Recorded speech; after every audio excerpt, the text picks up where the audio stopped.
Today, we're going to learn how to make inferences as we read. Now, authors don't always tell us everything that we need to know in their story. Sometimes we have to make inferences and read between the lines. When you read between the lines, you are making an inference. Now, how do you make an inference? Well, you have to take the clues from the story plus what you already know and put that together to come up with an idea. What the characters do, what they say, or how they act can tell you more about the story, and it can also tell you more about how the characters think or how they feel. Authors use clues and details so they don't have to write everything in exact words. Let's look at an example of how I make an inference. So let's say my character puts on a coat, hat, gloves, and a scarf before they go outside. I know that you wear these clothing items when it is cold, so I can infer that it is cold outside and most likely wintertime. The author doesn't have to come out and tell me these exact words. So, making inferences is like being a detective. You look for clues and you put them together with what you already know to come up with an idea. Now, let's practice together. The Wednesday Surprise, written by Eve Bunting and illustrated by Donald Kurick. Now, what do you know about surprises? When I think about a surprise, I think about a birthday or maybe getting a gift for somebody. So I wonder what the surprise will be in this story. And when I look at the front cover, I see a little girl, and it looks like this might be her grandmother. And I'm thinking that it might be her grandmother because she looks maybe a little bit older and I see some gray hair. And I see that they're reading a story together. So I wonder what this has to do with the Wednesday surprise. Well, let's see. I like surprises, but the one Grandma and I are planning for Dad's birthday is the best surprise of all. We work on it on Wednesday nights. On Wednesdays, Mom has to stay late at the office, and my brother Sam goes to basketball practice at the Y. That's when Grandma rides the bus across town to stay with me. So I'm thinking that they work on it on Wednesday nights because Mom is busy and she's gone, and Sam is gone from the house, so nobody's there to see them work on this surprise. I watch for her from the window, and I blow on the glass to make breath pictures while I wait. When I see her, I call, "Sam, she's here!" And he says it's okay to run down the long stairs and wait by the door. "Grandma," I call. I'm seeing this picture that she drew, and it looks like a birthday cake. So I'm wondering if the surprise has something to do with a birthday. "Anna!" She's hurrying, her big cloth bag bumping against her legs. We meet and hug. She tells me how much I've grown since last week, and I tell her how she's grown too, which is our joke. Between us, we carry her lumpy bag upstairs. I show Grandma my breath picture, if it's still there. Mostly, she knows what it is. Mostly, she's the only one who does. So, I'm starting to infer that it looks like Anna and Grandma have a special relationship. They seem really close. And I'm thinking that because here it's talking about the joke that they have between each other. And I'm also thinking that because they're working on a surprise together. So it seems like they have a close relationship. On Wednesday nights, we have hot dogs. "Have you heard from your dad?" Grandma asks Sam. "He'll be back Saturday, same as always," Sam says, "in time for his birthday." "His birthday?" Grandma raises her eyebrows as if she's forgotten all about that. Grandma is some actress. When Sam goes, she and I do the dishes. Then we get down to business. So, I learned that Dad has a birthday coming up on Saturday. And I remember that Anna drew that picture of the birthday cake. So I'm wondering if maybe the surprise is going to be for Dad on his birthday. But I'm kind of wondering why it's called the Wednesday surprise, because Dad's birthday is on a Saturday.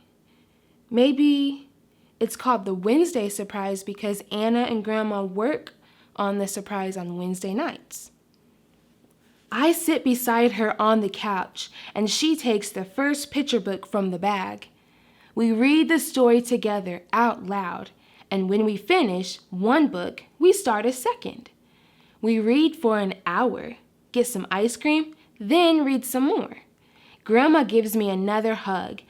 Only 7 years old and smart as paint already. I'm pleased. They're all going to be so surprised on Saturday, I say. So this picture with Grandma and Anna reading reminds me of the picture from the beginning where they're reading together.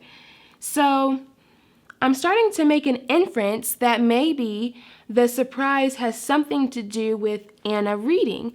And it says here that Anna is 7 years old. So I'm thinking that maybe Anna is working on her reading, because I know that a lot of 7-year-olds have to work on their reading as they're starting to learn how to read. So I'm wondering if Anna's going to surprise everybody with how much she's grown as a reader. When Sam comes home, we play card games, and when Mom comes, she plays too. You'll be here for the birthday dinner, Mom asks as Grandma's getting ready to leave.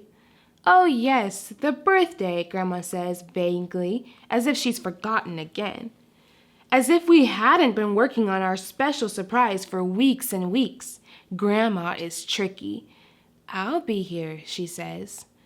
So I'm making an inference that maybe Grandma is acting like she's forgotten about the birthday because she doesn't want Sam or Mom to know about the surprise that Anna and her are planning.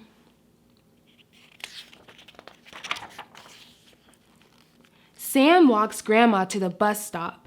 As they're going down the stairs, I hear him say, "What have you got in this bag, Grandma? Bricks?" That makes me smile. Dad comes home Saturday morning, and we rush at him with our happy birthdays. He has brought Sam a basketball magazine and me a pebble, smooth and speckled as an egg, for my rock collection. I found it in the desert, close to the truck stop, he says. It was half covered with sand. So I'm making an inference that maybe Dad's job is a truck driver, because I know that he's gone all through the week and comes home on Saturdays. And then it also says here that he found the rock close to the truck stop. So maybe Dad is a truck driver. I hold it, imagining I can feel the desert sun hot inside it. How long did it lie there? What kind of rock is it? Dad has stopped to pick wildflowers for Mom. They're wilting and she runs to put them in water. Then Dad has to go to bed because he has been driving his big truck all through the night. So I think I was right. I think Dad is a truck driver because I also just learned that he had to drive his big truck all through the night. And I'm learning something about Anna. Anna seems to be, I'm inferring that Anna is a very curious character because she seems to really be interested in this rock, and she's asking questions about how long it was lying there and what kind of rock is it. So she seems to be a really curious character. While Dad sleeps, Sam and I hang red and blue streamers in the living room. We help Mom frost the cake. We've made Dad's favorite dinner, pot roast, and our gifts are wrapped and ready. I watch for Grandma and help carry the bag upstairs. Wow, Sam should feel how heavy it is now. Grandma has brought a ton of books. We hide the bag behind the couch. I am sick from being nervous. Grandma usually has seconds, but tonight she doesn't. I don't either. I can tell Mom is worried about the pot roast, but Grandma tells her it's very good. So I'm making an inference that maybe Grandma is actually nervous about the surprise, just like Anna, because I know that when I feel nervous, I don't feel like eating a lot. And I'm making an inference that Mom thinks they don't like the pot roast she made because Grandma didn't get seconds like she normally does. And she's worried about the pot roast. But Grandma can't actually tell her that she's nervous. So I think that's why Mom seems a little bit worried about the food. "Are you feeling well, Mama?" Dad asked Grandma. "How are your knees?" "Fine, fine. The knees are fine." Dad blows out the birthday candles, and we give him gifts. Then Grandma shoots a glance in my direction, and I go for the big bag and drag it across the table. I settle it on the floor between us. "Another present?" Dad asked. "It's a special surprise for your birthday, Dad, from Grandma and me." My heart's beating awfully fast as I unzip the bag and give the first book to Grandma. It's called Popcorn. I squeeze Grandma's hand and she stands and begins to read. Mom and Dad and Sam are all astonished. Dad jumps up and says, "What's this?" But Mom shushes him and pulls him back down. Grandma has the floor. She finishes Popcorn, which takes quite a while, gives the book back to me, and beams all over her face. Wow, so I thought that Anna was going to read, but it looks like Grandma is the one reading. So I'm wondering if the surprise is not Anna showing Dad how much she's grown, but Grandma showing Dad that she can read. And it says here that it takes her quite a while to finish the book. So it seems like she might have struggled just a little bit. And it says here that she beams all over her face. And I know that if you beam, it's like you're really proud. She's smiling really big. So she seems to be really happy with what she has done.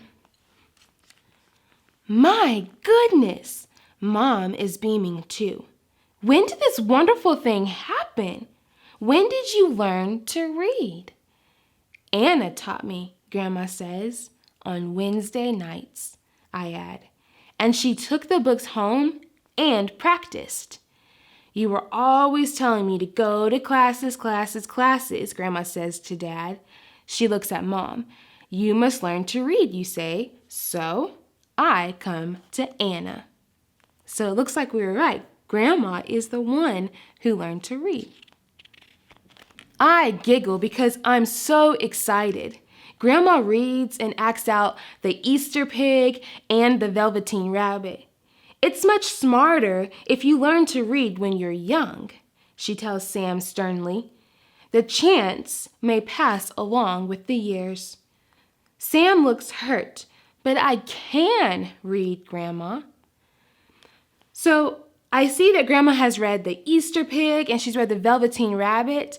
And so I'm wondering if this is happening around springtime, around Easter. And then I'm also wondering why Grandma is telling Sam that he needs to learn to read when he's young. I'm wondering if Grandma maybe didn't try to learn when she was younger. Maybe she didn't take reading seriously when she was younger. And maybe she's trying to help Sam to take reading a little bit more seriously.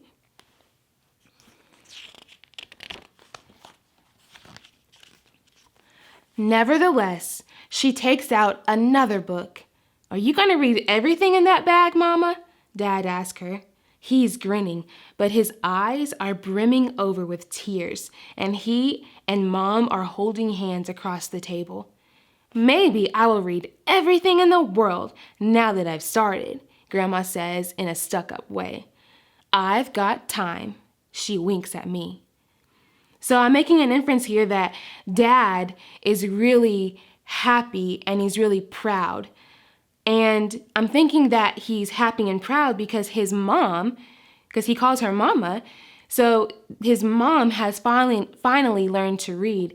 And he's grinning really big, and he's also crying and having tears come down his eyes. So I'm thinking he's really proud of his mom. So, Anna, what do you think?